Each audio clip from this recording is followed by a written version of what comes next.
Muito boa tarde, Ian Braga, boa tarde ao companheiro Herbert Melo, que está nos escutando, disse que estava aí no trânsito ainda, vindo de Souza para Cajazeiras. Boa tarde, Raimundinho, boa tarde, Cartacho Neto, e boa tarde a todos os ouvintes da difusora, espalhados nos recantos desse país e no exterior. Hoje, segunda-feira, espero que todos tenham vivenciado um bom final de semana, e nós estamos aqui no batente do Boca Quente de hoje.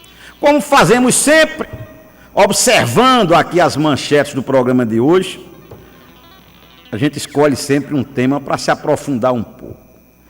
E me chamou a atenção, meus amigos e minhas amigas que me escutam, essa manchete relacionada à constatação feita pelo IBGE, o Instituto Brasileiro de Geografia e Estatística, no censo que era para ter sido feito em 2020, só concluído em 2022, mas que está lá publicado os dados desde 2022. Já estamos terminando 2024.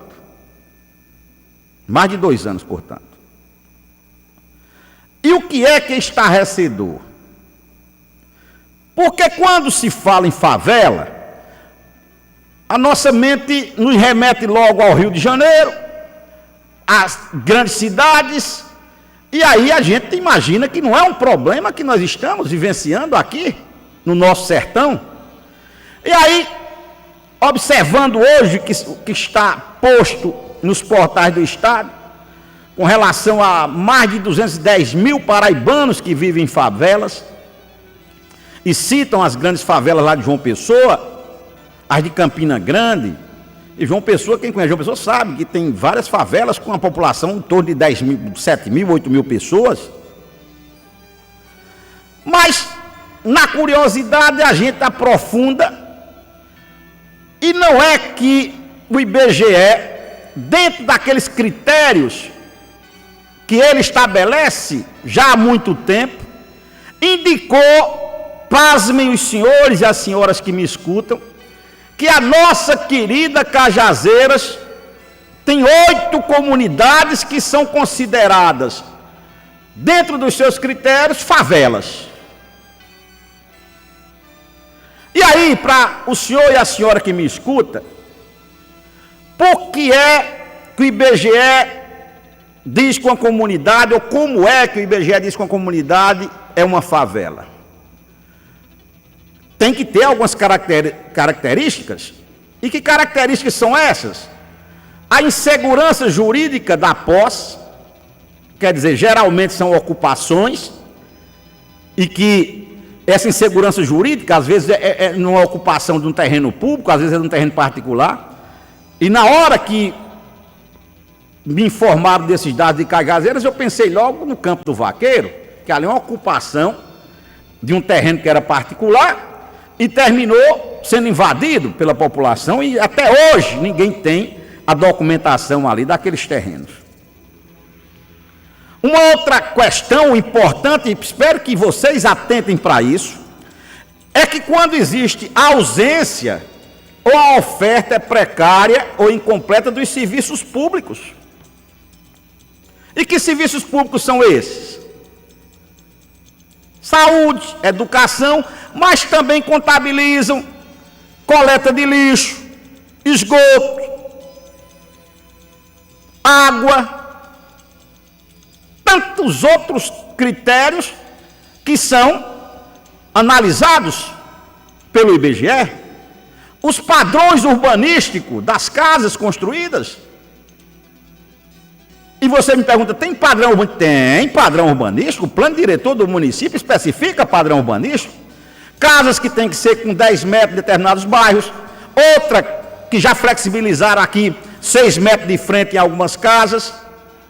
Tem um padrão urbanístico. Quando chegam numa comunidade onde tem casa com 3 metros, casa com 2, casa de taipa, casa, enfim, já passa mais um critério para ser considerado uma favela. Ou então em áreas que têm restrição ambiental. Área que era para ser área verde, área que tem perigo de desabamento de uma barreira, área que alaga, e fora tantos outros critérios que o IBGE exige não só para cá, mas para todos os locais. Aí, fora esses dados de que Cajazeiras tem 8 favelas, o IBGE informa que nessas comunidades moram 4.403 habitantes. 4.403 habitantes, o que corresponde a 6,96% da população de Cajazeiras, vivendo diariamente nessas condições que eu lhe disse. Ou não tem documento da casinha que moram, ou não passa coleta de lixo, ou não passa a limpeza pública, ou tem problema com o esgotamento sanitário, e por aí vai, que eu não vou citar novamente. Aí eu fico me perguntando aqui, se esses dados são de 2022, o que é que o poder público local fez para alterar essa situação? Porque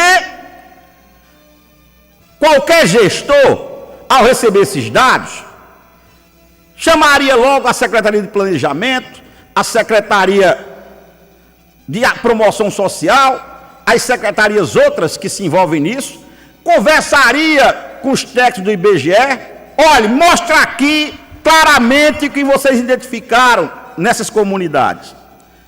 E aí, teriam que ter adotado políticas públicas para solucionar esses problemas, projetos.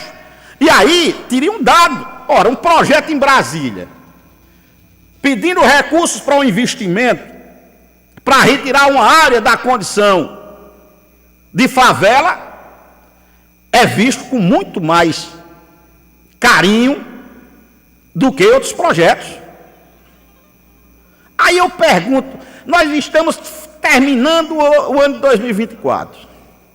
Eu não ouvi esse assunto ser discutido por nenhum dos candidatos a prefeito de Cajazeiras.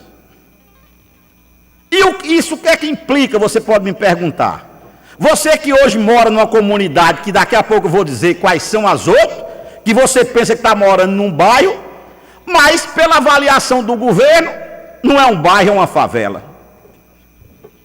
Isso desmerece, isso despenca o preço do seu imóvel, do investimento que você fez. Isso evita que investimentos de quem é de fora possam ser feitos nessas localidades, porque, olha, a pessoa está lá com o dado. Aí diz, eu venho investir aqui num grande empreendimento em Cajazeiras. Não vem para uma favela. Não vem para uma favela. E nós, aqui, réis mortais, como eu costumo dizer, imaginando que está tudo em ordem, que está tudo correndo bem, que está tudo tranquilo aqui na nossa linda Cajazeiras. Mas não. Me dê a relação aí, Ian, que eu não consegui abrir no meu telefone aqui. Mas não, pois bem, vou continuar cobrando aqui. O que é que o poder público, prefeita eleita Corrêa Delfino, não sei se a senhora sabe, se lhe disseram, nós temos 8 comunidades em Cajazeiras e que para o IBGE e para o governo são favelas. Com todas as consequências, porque é um adjetivo ou é uma denominação que eu acho depreciativa. O governo agora chama favela ou comunidade urbana. Não diz bairro. Não se distingue de um bairro por aquelas carências que eu já informei. Pois prestem atenção. Campo do Vaqueiro, já tinha dito, é considerado uma favela. Campo do Vaqueiro. Será possível que esse tempo todo a prefeitura de Cajazeiras não poderia ter desapropriado aquela área? Não poderia ter dado o documento, a escritura daquelas pessoas que construíram seus imóveis lá? Será se já não teria tido condições de fazer esgotamento, de colocar os serviços públicos para funcionarem? Numa comunidade hoje que tem uma população significativa? Essas são as perguntas. Aí vem a nossa querida ASA, considerado uma favela. Ora, e a infraestrutura não podia ter chegado já à asa? O nosso bairro São Francisco tem quantos anos, meu amigo? Em situação de vulnerabilidade, as pessoas, uma pobreza gritante. E o poder público não chega, não toma conta. E aí, eu olho aqui o nosso Cristo Rei. Veja bem. E aí o que precisava também era a prefeitura, através do Secretaria de Planejamento, saber distinguir ali, muito claramente, junto com o IBGE, qual é a área que o IBGE do Cristo considera que é uma favela. Porque tem áreas ali do Cristo que são áreas muito boas. Mas eu acredito que aquela área que foi feita uma ocupação desordenada, as áreas que estão em área de risco, as casas que estão em área de risco, mas é considerado uma favela. O bairro dos Remédios, que aí o questionamento é o mesmo, que parte ali do bairro dos Remédios é considerado uma favela pelo IBGE. Aí o Ronaldo Cunha Lima, meu querido Ronaldo Cunha Lima, e o bairro São José, que entra governo e sai governo, não resolve os problemas estruturantes que nós temos ali. E por fim a Vila Nova 2. 8 comunidades de Cajazeiras são consideradas favelas, com toda implicância que isso se manifesta. E eu vou ficar cobrando aqui, quem devia cobrar era a população desses bairros, eu considero bairros, mas o governo federal diz que são favelas. Que a população desses bairros cobrassem do poder público, da prefeitura municipal. E isso que eu estou dizendo aqui serve para Souza, serve para Patos, porque eu botei aqui os números, não me estendi no comentário, porque o comentário hoje tem que ser curto, porque hoje é uma segunda-feira, mas é uma cobrança efetiva. As inconformidades que foram encontradas nessas comunidades são fáceis de serem solucionadas pelo poder público. Basta querer, basta priorizar, basta ter boa vontade. Basta respeitar o cidadão que vive em condições como estas, a que se refere o IBGE. Mas parece, como eu disse aqui, que os nossos políticos, os nossos representantes, o poder público dorme em berço esplêndido. Boa tarde.